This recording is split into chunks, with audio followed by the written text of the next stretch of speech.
Sesaat dia menyeringai saat mengetahui foto profilnya adalah dia dan Rahel. Jari jemari tangannya mulai men-scroll layar pipi itu untuk melihat kegiatan Rahel sebelum dan sesudah dia menikah. Di rumah, Rahel tidak berhenti menatap Junior yang ada di sampingnya. "Sayang, ini sudah malam loh. Kamu gak ngantuk apa? Apa kamu mau nungguin papa?" tanya Rahel yang terus saja menguap tiada henti. Di bawah, Doni dan kawan-kawan terkejut saat ada pick up yang membawa banyak tanaman bunga masuk ke halaman rumah. "Apa nona bos yang memesan bunga sebanyak ini?" tanya Fajar penasaran. "Entahlah," jawab Doni. "Satria calling." "Ya Sat," jawab Doni. "Tolong pindahkan semua tanaman bunga itu di halaman belakang, tepat di bawah kamarku." "Oke," jawab Doni mematikan ponselnya. Doni berjalan menghampiri teman-temannya yang sudah berdiri di samping pickup. "Kalian pindahkan ke halaman belakang, tepat di bawah kamar nona bos," perintah Doni yang mengejutkan mereka. "Harus sekarang mas?" tanya Fajar. "Ya sekarang, kapan lagi? Kalian gak mau kan kehilangan pekerjaan kalian?" tanya Doni mengingatkan tentang perjanjian mereka. "Tidak mas," jawab mereka serempak. "Ya sudah, kerjakan," perintah Doni yang usianya lebih tua dari mereka. Hampir 1 jam mereka memindahkan tanaman bunga itu. Mereka merebahkan tubuhnya di atas rerumputan taman. Mereka mendongak ke atas memandangi langit di malam itu. Satria menghampiri mereka yang terlihat begitu kelelahan karena tugas yang ia berikan. "Kalian lapar?" Pertanyaan Satria membuat mereka terbangun secara serempak. "Tidak pak," jawab mereka berbohong. Doni dan Satria tersenyum dengan tingkah lucu mereka yang selalu kompak. "Di mobil ada makanan, ambillah," tutur Satria yang membuat mereka terperangah dan tidak percaya dengan tingkah laku Satria yang peduli kepada mereka. "Kenapa pada diam? Ayo ambil." "Baik pak." Gegas mereka berlari menuju ke arah mobil jeep milik Satria. Satria melirik Doni yang sedari tadi menaikkan alis tebalnya. Jari jemari tangannya bergerak mengimbangi kedua alisnya seraya memberikan kode. "Kamu cek sendiri saja," kata Satria pergi meninggalkan sahabatnya itu. Ceklek. Satria terbelalak kaget saat melihat Junior bermain seorang diri sembari memegang jari jemari tangan mamanya. "Sayang, kamu jagain mama ya? Pinter banget jagoan papa ini," ucap Satria memegang pipi cabi Junior. Senyum Junior pun tertoreh. Celotehan kecil pun terdengar begitu menggemaskan. Satria melepas jasnya dan duduk di samping istrinya. Jari jemari tangannya mulai membelai rambut indah Rahel. Wajah cantiknya terlihat begitu lelah dan letih sampai dia tertidur pula seperti itu. "Maafkan aku sayang, tidak seharusnya aku membiarkan kamu merawat Junior seorang diri," kata Satria mencium kening istrinya dengan lembut. "Papa mandi dulu ya," kata Satria mencium pipi embul putranya dan melangkah pergi meninggalkannya. Tapi langkah Satria terhenti saat muka imut Junior cemberut dan menangis. Tepat jam 2 pagi, Rahel terbangun dari tidurnya. "Ya ampun, aku ketiduran, Junior," kata Rahel terhenti saat melihat putranya tertidur dalam gendongan suaminya. "Ya Tuhan, lagi dan lagi aku melewatkan momen indah mereka," gumam Rahel mengikat rambutnya dan berjalan menghampiri mereka yang tertidur di atas sofa. Sesaat langkah kakinya terhenti saat teringat CCTV yang ada di kamarnya. CCTV? Yang bisa lihat CCTV kamar kan? Handphonenya dia saja. Kedua matanya berputar mencari keberadaan handphone milik suaminya. Dia menyeringai saat melihat handphone itu tergeletak di atas meja. Dengan langkah hati-hati, dia berjalan menghampiri handphone tersebut dan mengambilnya. Mana ya? Jari jemari tangannya yang kecil begitu lincah mencari CCTV yang ada di ponsel milik suaminya. Ini dia. Rahel mulai membukanya dan terperangah melihat kebersamaan Junior dan suaminya. "Ya Tuhan, Junior, kamu manja banget sama papa," Gumam batinnya seraya melirik dua orang yang begitu berharga dalam hidupnya. Di balik sifat dinginnya, Rahel tidak menyangka jika suaminya bisa menenangkan Junior yang rewel begitu mudahnya. Rahel meletakkan ponselnya dan berjalan menghampiri mereka kembali. Dengan perlahan dia mengambil Junior yang ada di gendongan Satria. Junior, tidur di tempat tidur Junior ya? Kasihan papa capek banget. Lirih Rahel seraya membawa putranya ke arah tempat tidur. Keesokan harinya Satria terkejut saat dirinya sudah tertidur di tempat tidurnya. Perlahan dia mulai mengingat saat Rahel berbicara padanya. Terdengar samar tapi begitu terasa. Sayang, tidur di sana ya, kata Rahel memapah suaminya yang setengah sadar. Satria menyeringai jika teringat perhatian istrinya itu. Kemana mereka? Tanya Satria mencari keberadaan istrinya dan anaknya. Sesaat langkah Satria terhenti, dia mulai membuka tirai jendela kamarnya yang tertuju ke arah taman rumah belakang. Indah dan berwarna, bunga-bunga berjajar rapi melengkapi keindahan taman rumahnya.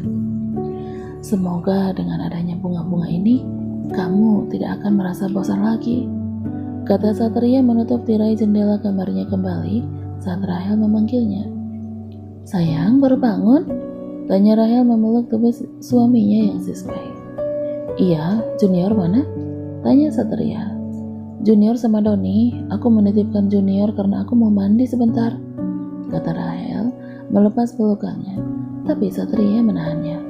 Tunggu dulu. Rahel mengernyit heran. Pejamkan matamu, perintah Satria yang semakin membuatnya bingung. Buat apa? Ini masih pagi.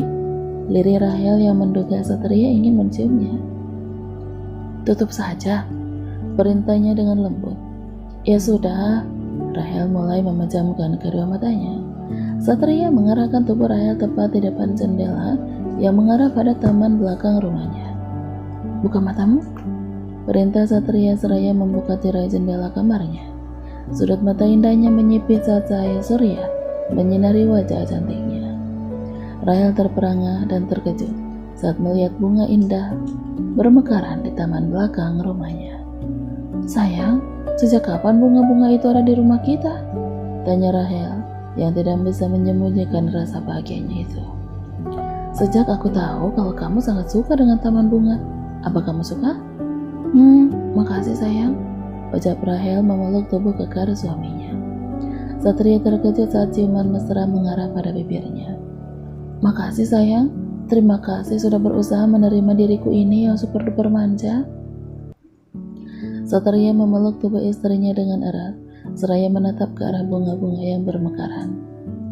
Aku semakin bingung kalau kamu tidak manja kepada aku, kata Satria mencium kening Rahel. Satria dan Rahel menuruni anak tangga. Sayang, usahakan nanti malam lebih awal ya pulangnya. Aku ingin kita makan di lesehan dekat komplek ini, pinta Rahel dengan manja. Iya, aku akan usahakan, kata Satria tersenyum. Ceklek. Sesaat senyum Rahel memudar, dia terbelalak kaget saat Laura tiba-tiba memeluk tubuh suaminya dengan erat. Satria, akhirnya aku menemukan kamu, kata Laura tanpa memperdulikan perasaan Rahel. Laura, lepaskan, pinta Satria melepaskan pelukan Laura. Senyum Laura meredup, kedua matanya menatap ke arah tangan kekar Satria yang begitu erat memegang jari jemari tangan Rahel. Satria, dia istriku dan tidak seharusnya kamu bersikap seperti itu, ujar Satria bernada tinggi. Rahel menatap wajah tampan suaminya. Dia menyeringai saat Satria sangat menjaga perasaannya. Iya, maafkan aku. Aku tidak bermaksud untuk... Jangan biasakan lagi, semuanya sudah berubah. Jangan samakan seperti dulu, kata Satria tegas. Hati Laura seakan teriris mendengar bentakan dari Satria. Suatu hal yang tidak pernah terjadi sebelumnya dalam persahabatan mereka. Iya, sekali lagi maaf ya. Rahel, maafkan aku ya, kata Laura dengan senyum manisnya. Iya, jawabnya senang. Satria mengernyit, dia bingung bagaimana bisa Laura tahu nama istrinya sedangkan ia belum memperkenalkan nama istrinya itu kepadanya. Dari mana kamu tahu nama istriku? Tanya Satria penasaran. Taulah, aku sudah berkenalan dengan istri kamu kemarin. Iya kan, Seth? Tanya Laura menatap Rahel yang mengangguk pelan. Satria mengernyit heran. Dia tidak habis pikir jika Rahel sudah bertemu dengan Laura. Tiba-tiba Dinda calling. Satria meninggalkan mereka dan menjawab telepon dari Dinda. Sesaat senyum Rahel memudar. Sudut matanya mengerut melihat Laura menatap suaminya dengan penuh arti. Kenapa tatapannya seperti itu? Apa dia punya rasa dengan suamiku? Rahel menghela nafas panjang. Dia tidak habis pikir jika suaminya ternyata banyak yang suka. Kenapa di saat aku memilikinya, banyak orang yang mengejarnya? Rahel, kamu jangan salah paham ya. Aku dan Satria bersahabat dari kecil, jadi sangat wajar jika kami berpelukan seperti tadi. Tutur Laura duduk di samping Rahel. Iya, jawab Rahel memaksa untuk tersenyum. Dulu kami selalu bersama, setiap aku terluka, dia selalu mengobatinya, begitupun sebaliknya. Rahel menghela nafas panjang. Dia merasa ada yang aneh pada diri Laura. Rasa cemburu Rahel mulai menjadi saat Laura membicarakan keromantisan mereka waktu dulu. Rahel, kalau kamu ada masalah sama Satria, kamu bisa minta tolong sama aku. Aku yakin dia akan mau mendengarkanku, ucap Laura percaya diri. Iya, terima kasih atas tawarannya. Satria menatap istrinya yang terlihat menyimpan sesuatu di balik senyuman manisnya itu. Sayang, aku berangkat ke kantor dulu ya, kata Satria mengejutkan mereka. Rahel berdiri menghampiri Satria. Iya, hati-hati ya, jawab Rahel mencium punggung tangan suaminya. Iya, Satria mengecup kening Rahel dengan lembut. Sat, aku boleh nebeng kamu gak? Kebetulan tadi aku kesini naik taksi, pinta Laura berharap. Oke, let's go, kata Satria pergi diikuti oleh Laura. Bye Rahel, kata Laura melambaikan tangan untuk Rahel. Rahel membalasnya seraya menghela napas panjang. Dalam hati ia tidak rela jika Laura satu mobil dengan suaminya. Bibirnya memanyun, tatapan cemburu mulai menghampirinya kembali. Kecantikan Laura benar-benar membuatnya takut. Dia takut jika suaminya berpaling darinya dan memilih Laura sebagai pengganti dirinya. Tidak, aku tidak boleh berpikir negatif. Rahel, please jangan terbakar api cemburu. Suami kamu hanya mencintai kamu. Dia tidak mungkin berpaling pada wanita lain. Tegas Rahel pada dirinya sendiri. Dia mulai menarik napas dan membuangnya secara perlahan. Di mobil, Laura mendesah sebal. Dia tidak menyangka dan tidak mengira jika apa yang dia bayangkan tidak sesuai dengan kenyataan. Satria memilih duduk di depan daripada duduk di sampingnya. Tidak ada kata-kata yang terucap dari mulutnya. Satria hanya fokus pada tumpukan laporan yang ada di pangkuannya. Sat, nanti siang kita makan di luar yuk. Sudah lama loh kita tidak makan bersama, kata Laura mendekati Satria. Doni yang menjadi supir Satria pun melirik heran. Siapa dia sebenarnya?